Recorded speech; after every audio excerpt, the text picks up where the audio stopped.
Hi, yeah. Oh shit, man. It's pretty damn intense playing this in first person, but I could, as you see, change perspective and then the game stops. And now I want to go back here. Whoa. I still feel really immersed into the combat here. Mr. Lee. Hello everyone, Marius here. In today's video I will be checking out Elden Ring in VR with another wonderful mod made by Luke Ross. It actually took quite a bit of work getting this to run as well as I got it to run, but I do think today's tricks should work for anyone trying to play the game. This is an awesome mod, folks, so I'm really looking forward to sharing it with you. Let's do this. Okay, here we go, folks. So, first of all, I'm gonna talk about the installation process of the mod. You will, of course, have to have a copy of Elden Ring, and you will need to know how to access your local files for the game. So, for me, this is, I click on the little wheel here. Hopefully you can see this. There we go. A little better if I use red for this. Right? I click on the wheel. Here I would go to whatever this is in English. Sorry about that, folks.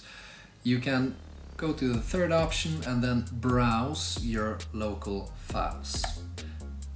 So this will bring you to, excuse me, this right here. A folder called Game. Really simple. In here you want to place your Elden Ring VR mod. To get access to the Elden Ring VR mod made by Luke Ross, you will have to support him on Patreon. It costs like 9 or 10 US dollars, 90 Norwegian kroners. Once you do that, you will get access to all of his mods. Luke Ross has mods for Red Dead Redemption 2, Cyberpunk 2077, Horizon Zero Dawn, and Mafia 1, 2 and 3, the definitive editions. All of these games have VR mods, which you get access to through his Patreon.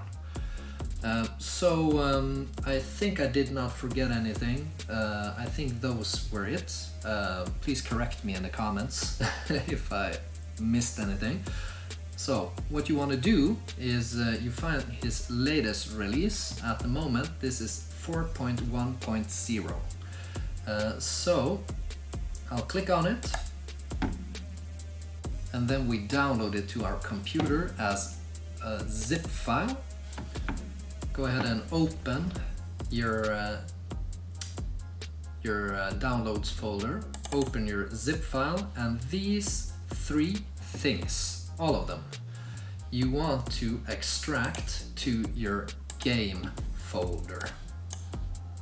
So what I do, I just choose all three, drag them over. Simple process.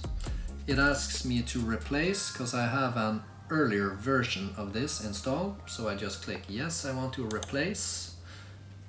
That's it. You will afterwards have to run the real config.bat.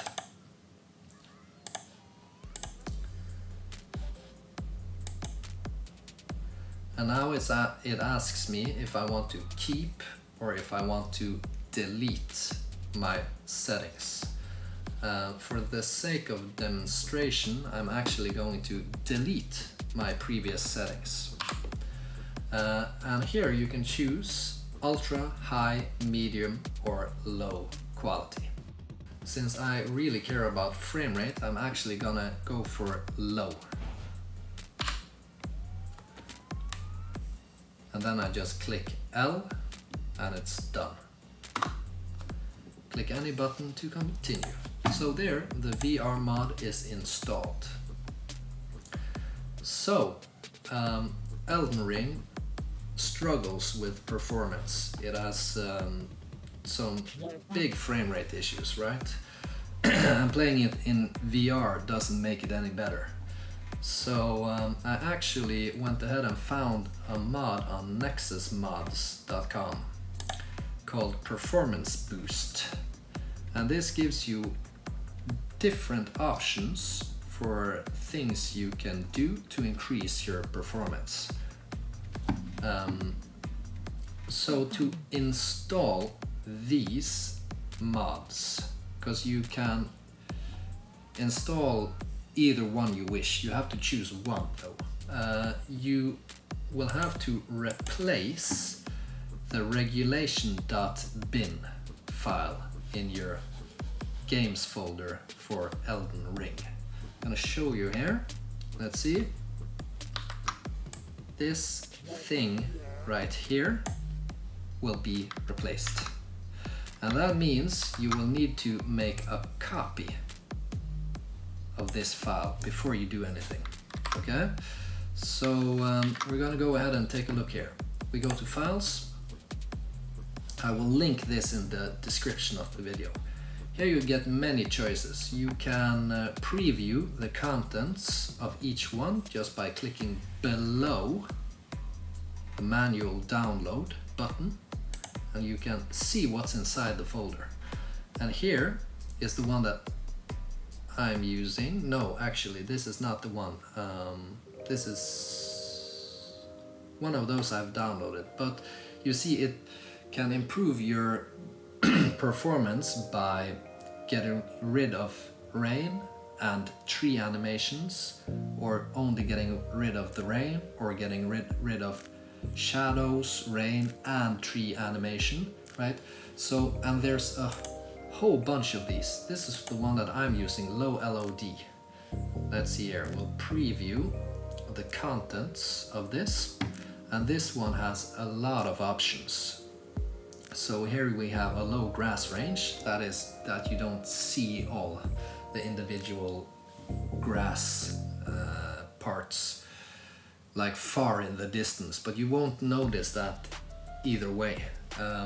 So what I actually chose was, which one of these was it? I think it was low grass range and no rain. So I don't have rain in the game. That's just the one that I tried, but you can do any combination of these. Like you can only do a low grass range if you feel like it. And you have one of these made to maximize your performance as well, max performance. And this creates like a deep fog, so that there's not so many things that you have to render at the same time. This will of course give you a fog in the game, but this gives you a huge performance boost, and you can do that in combination with low grass range, shadows and weather effects. So this thing here gives you a ton of options, this mod. Another thing which is linked at the bottom here, excuse me, not here, but if we go to the description of this mod, he has done a lot of work with this. He says if you want further, no, excuse me, if you want to have better performance and stutter less experience, you can use this mod in the link below. And I've linked this as well in the description. This is a GitHub page. A person who went ahead and made some adjustments to the D3D12 in the game to fix the stuttering, because this is running with DirectX 12. It doesn't fix it, but it does improve the quality. So this is pretty nice. Yeah, another thing I'm actually starting to use from now on the channel is a software called JoyToKey. Great software where you can map keyboard buttons to your Xbox controller. So this is what's called a shareware product, So after a trial, you can consider purchasing a license key, but you can freely download it. And I would encourage you to support these people, because this is really a good software,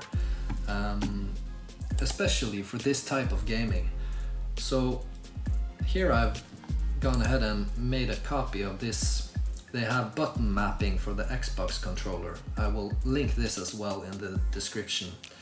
I made a little copy of this information in my JoyToKey software, so I don't forget the different buttons. But what I want to do in Elden Ring is that I want to have it like when I press down, both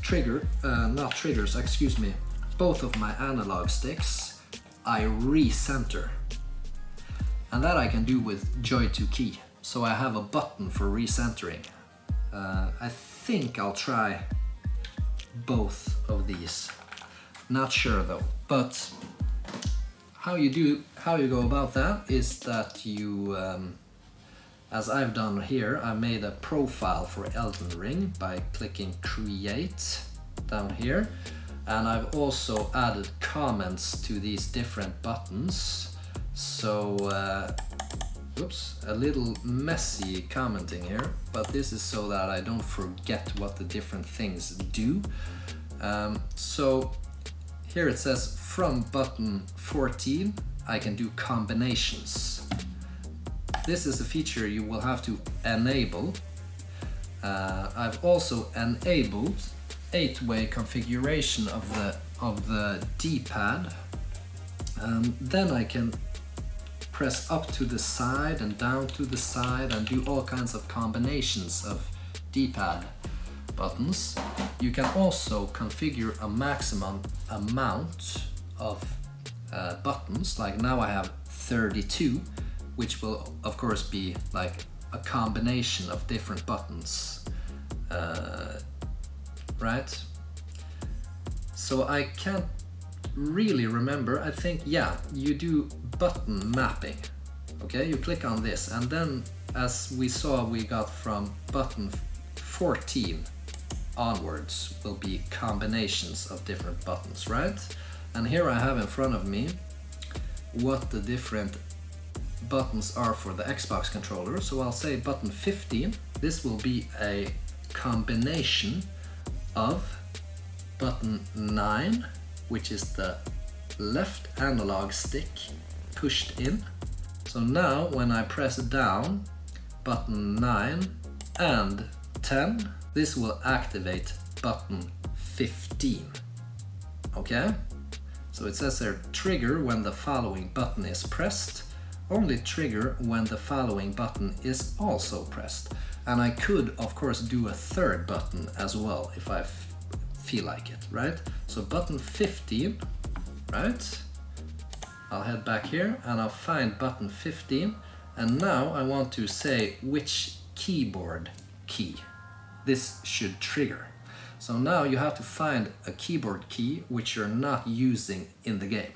It has to be one of those that aren't mapped, okay? So I'll do the Norwegian letter Ö, because that is never used in any game. And that gives you like a weird symbol here, because JoyToKey does not know what Ö is. I'll click. You know what? For the sake of demonstration, I'm gonna do a button that doesn't exist in Elden Ring. So we're gonna go ahead here and we'll search for Elden Ring keyboard buttons. So it says here, F is used, X is used, I is not used. So I'm gonna choose I as my button. Okay? There we go. So I'll add a comment to this for the sake of being neat and clean. Left and right analog stick pushed in. double check to see that this is correct. Button 9 and 10 will be activated when button 15 is pressed, and button 9 and 10 is the left and right analog sticks pressed in. Really simple to use this software. Let's see. Save. Another thing I've done is that I've head to my Nvidia control panel. I've gone to manage 3D settings, program settings, and made a profile for Elden Ring. So this profile, I found a guide on the internet. I place low latency mode on ultra, power management to prefer maximum performance, texture filtering on, texture filtering quality performance, texture filtering trilinear optimization on, threaded optimization on. So I followed the guide for this. I didn't find the same guide while researching this afterwards. Sadly, I didn't find back to the same exact guide, but I found a very similar one which also covers some good AMD settings, which I'm going to link in the description of this video. There are many different guides on how to optimize this, so yeah, every little single frame counts, right? So have I forgotten anything? I think this is it, folks. We'll jump into the game. Now I've put everything on low settings. I've downloaded the latest version of the game, so we're ready to play a little bit. Let's do it, folks. Let's go. Try running the game with a VR mod installed. You get the option to run the game in VR offline. So this is of course important, and if you want to play the game online, it will turn off your VR mod. So we're gonna go ahead and click that.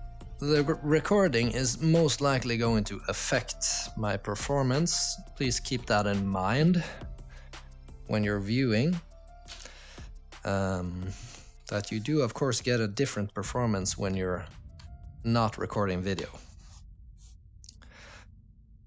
So when in Elden Ring, you can choose to open your menu by pressing down, start and select, or what is called start and back. Yeah, select and start. Both of these two buttons here, those two there.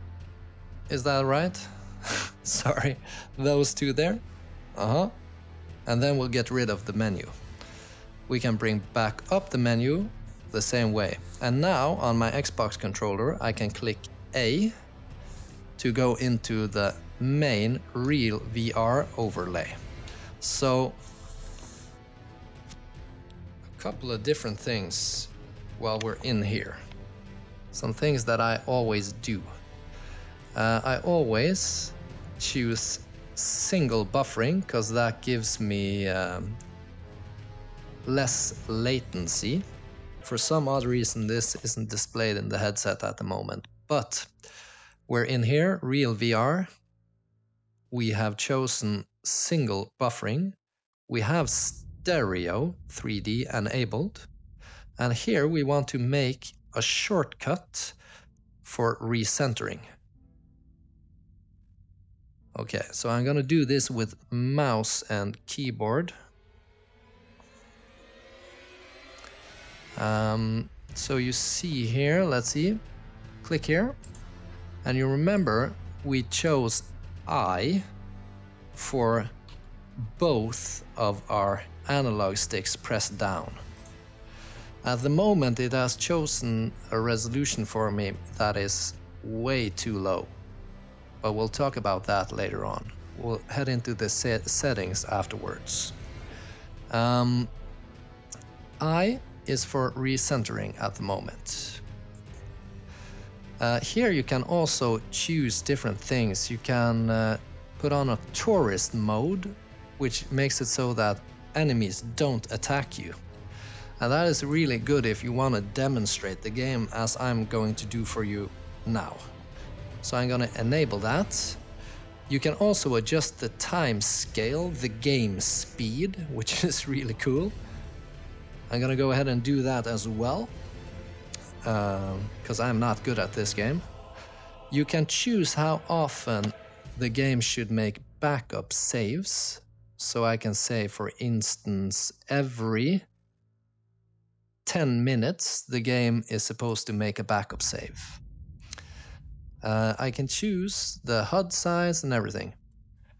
Now I'm going to head out of this menu, because I've done everything I want to do currently in here. We're gonna head back into our normal 3D view. Here we go. And now I'm going to enter, it says that I have mods activated. Head into my settings here. You do not need to play with this low of a resolution. I found that what I get the best performance with is actually playing with 1920 by 1920. Even though I have my 3070 Ti, I can play with a higher resolution than this, but this gives me around, what is it, 70 to 80. It jumps up to 90 frames per second in some places, but it still stutters though. So I could most definitely put this at a different resolution, but for the sake of demonstrating now, I'm going to have as smooth a frame rate as possible. Here we have it on the low preset, but we're gonna head into it advanced, okay? Anti-aliasing. If you have a low resolution, I would recommend putting the anti-aliasing at low to improve your image sharpness. So that's what I do. Texture quality, you can put at high, or at least I do. Shadow quality does not need to be high, so that I'm putting on low. Okay, so this is my settings. We'll exit out of there and we'll boot up the game. So keep in mind that this will lag either way, no matter what you do, because this is Elden Ring. The amount of lag, however, will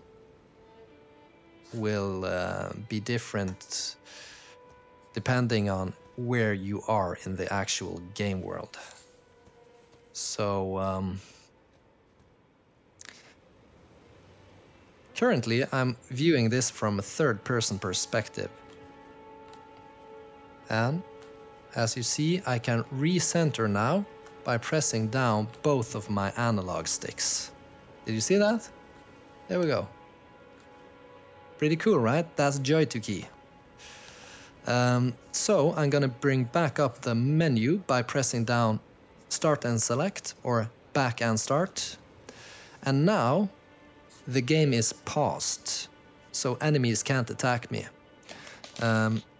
From here I can press up on my D-pad to get into first person, I think. No, excuse me. I have to choose this myself. I can press up on my D-pad by default to get to a different perspective. No, from a third-person perspective, right? And I can press down on my D-pad to get into a first-person perspective. But these buttons are customizable. So I'm gonna head it back into the menu here. I'm going to choose this up on the D-pad to be first person. Down on the D-pad is going to be real close. Left on the D-pad is going to be the ordinary third-person view, and right on the D-pad will be third-person view with mono, that is no 3D. So this can help on performance in demanding areas. However, the performance issues I'm getting at the moment with the settings that I have, I get the same problems in mono, because my PC is more than powerful enough to run this, like my GPU is more than powerful enough to run this with a stable frame rate. You can also always see your frame rate if you head into the Real VR menu by pressing A on your controller while in your mod menu. And here you see I'm keeping at least 70 to 80 frames per second in this current place in the game, and my latency jumps from like 80 to 90 and some places 100 milliseconds latency. That is pretty acceptable in my opinion. And in the headset, this feels totally smooth. Like there is no lag. I do see that like the side bars for some reason at the moment. I think that is most likely because I'm recording, and that does create a little bit of stutter. Now, if I want to, I could play the game like this from a first-person perspective, and I can jump into my menu and click down on the D-pad and get this perspective. And this is awesome for when you're fighting. You get an up-close and personal perspective, a little bit of lag there, and you can fight from here, right? Really cool. And I could just click left on my D-pad to jump out into proper third person. I will probably prefer this if I'm fighting a boss. Or press right to disable the 3D. Small performance boost there, but barely noticeable, right? So there's a lot of different things you can do here.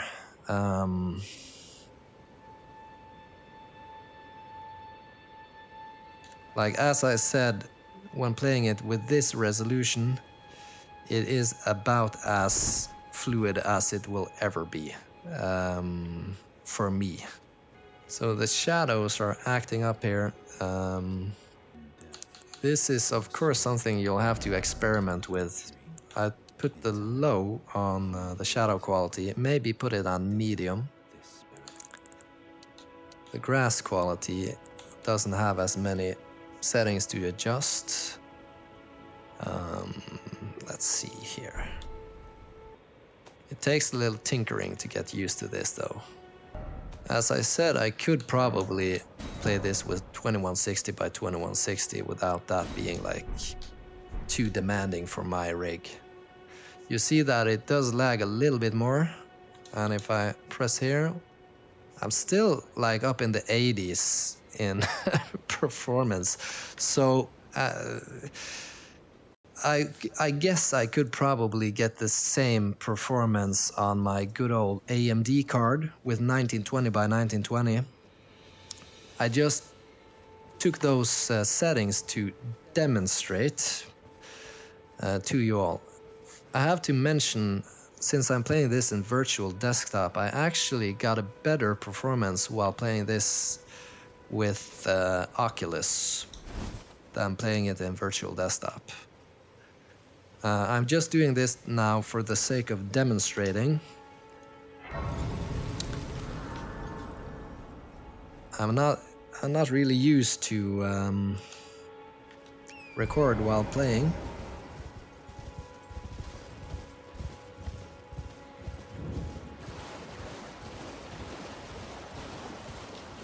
And damn, like there's so much cool shit in this game, man. Since I've played with a higher resolution now, I could, of course,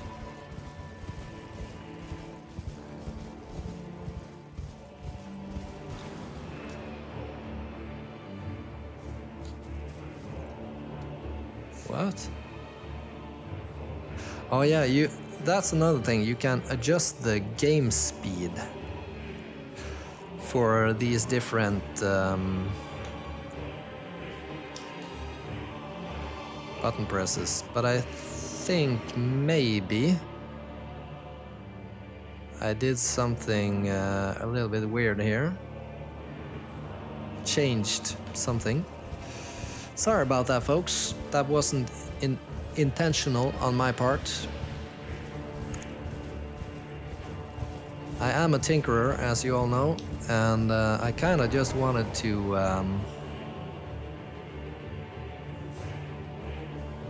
oh yeah, sorry.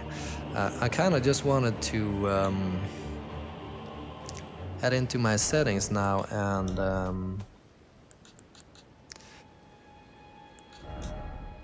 turn my anti-aliasing to high. It takes a while getting the best settings. Like, it's not an easy fix, this. But like, it is pretty simple though. Like, if you have the GPU for it, you can play at a higher resolution, and then you should accordingly put your anti-aliasing on a higher value. Like now I'm playing with 80 frames per second in this part. And that does look and feel pretty awesome, right? You still get the occasional slowdown though, but this is totally playable, right? But as you see in the distance there, things don't load in as quickly, or it doesn't load in until I'm closer to it.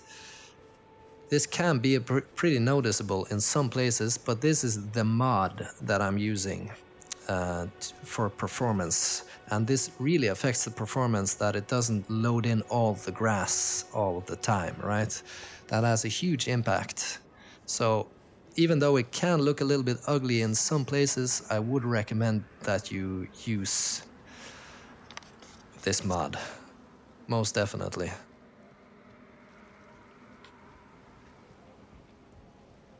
So now I'm actually in an area I've never been, and these guys don't attack me, do they? Oh yeah, they do. Shit. Sorry. Wow, hi, yeah. Oh shit, man. It's pretty damn intense playing this in the first person, but I could, as you see, change perspective, and then the game stops. And now I want to go back here. Whoa. I still feel really immersed into the combat here. Yeah, I still feel immersed, but it's, you get a little bit back in your perspective, and things work much nicer. Do feel a little bit lag every now and then though, and that sucks. But that's just the game itself, man. That's not the VR part of the game, because this lagged a little bit on the flat screen as well. It's not the VR. Like if I change now to mono, it went a little bit smoother there. Change back to stereo 3D. But there, you see? Now stereo is also totally smooth. So the performance, that's something that From Software has to fix. Like people with 3090s are experiencing performance issues with this. That's mainly why I usually play. Here you see the frame rate I'm getting all of a sudden. All of a sudden it's 62 frames per second. It doesn't make any sense. And my latency is up. Like, what happened? Why? But yeah, that's just the game, right? This same area, we were at 80. Oh no, actually that was a different place in the game. But this is why I usually turn down the resolution to 1920 by 1920, and I turn down the anti-aliasing, because now we're at 80 frames per second, right? It all depends on where you're looking and what's going on, right? Now it's 67, so right, like around here there's something happening, and you see it's not the resolution, it's not the VR, there's something in the actual game happening here that will bring down your performance no matter the graphics card. Like, yeah. And I'm gonna get the same thing if I change my resolution back. So that's just for you to know about, right? Do with it what you will. I'm thinking, yeah, it's basically the same performance. Let's go ahead and go back here where we had 80 frames per second just now. And it feels totally smooth. Weird. Yeah, I'm not gonna spend a whole bunch of time on this because I've already shown you, like, the game performs decently most places. And like 60 FPS, that's not a super bad frame rate. And you will have to live with the frame rate diving every now and then. So now we're almost up to 70 again after leaving the graveyard. Kind of seems like you get lower FPS when you die. Kind of like From Software's new way of punishing people for dying. You get a lower frame rate, right? Let's check here though. Yep, there we're back to 80 frames per second.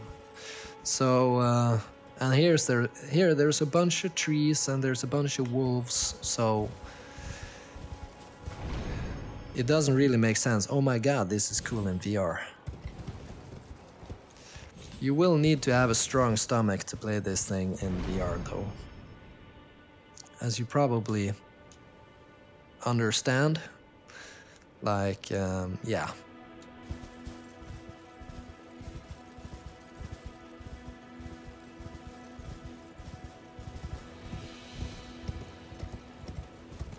But for the sake of getting the best experience possible, like, you can of course just bring everything down to low. Texture quality, anti-aliasing, even turn it off. You can even turn off anti-aliasing. Low shadows, everything is low. And then we'll turn this to 1920 by 1920.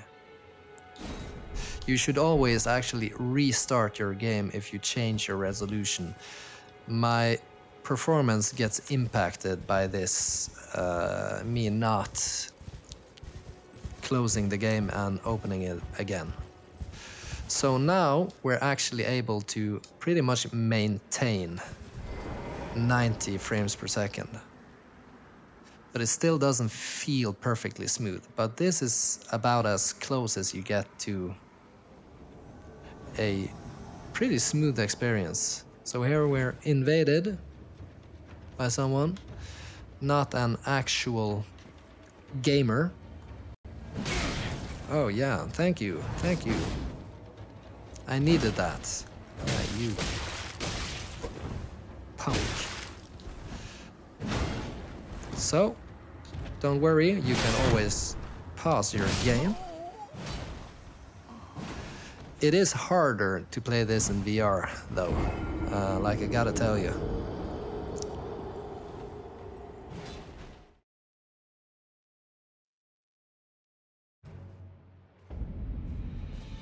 So here we got like 60 FPS last time. Let's see now. Yeah, still down at the 60s in FPS, 60 to 70.